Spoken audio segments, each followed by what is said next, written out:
جو لوگ سود کھاتے ہیں وہ قبروں سے اس طرح آواز باختہ اٹھیں گے جیسے کسی کو جن نے لپٹ کر دیوانہ بنا دیا ہو۔ یہ اس لیے کہ وہ کہتے ہیں کہ سودا بیچنا بھی تو نفع کے لحاظ سے ویسا ہی ہے جیسے سود لینا، حالانکہ سودے کو اللہ نے حلال کیا ہے اور سود کو حرام۔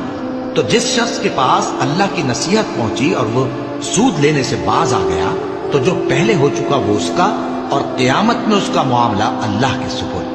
اور جو پھر لینے لگا تو ایسے لوگ دوزخی ہیں کہ ہمیشہ دوزخ میں جلتے رہیں گے۔ اللہ سود کو نابود یعنی بے برکت کرتا اور خیرات کی برکت کو بڑھاتا ہے، اور اللہ کسی ناشکر گناہگار کو دوست نہیں رکھتا۔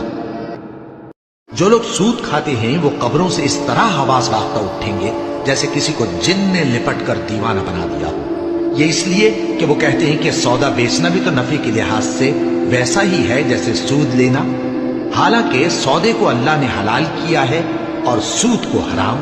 تو جس شخص کے پاس اللہ کی نصیحت پہنچی اور وہ سود لینے سے باز آ گیا تو جو پہلے ہو چکا وہ اس کا، اور قیامت میں اس کا معاملہ اللہ کے سپرد۔ اور جو پھر لینے لگا تو ایسے لوگ دوزخی ہیں کہ ہمیشہ دوزخ میں جلتے رہیں گے۔ اللہ سود کو نابود یعنی بے برکت کرتا اور خیرات کی برکت کو بڑھاتا ہے، اور اللہ کسی ناشکر گناہگار کو دوست نہیں رکھتا۔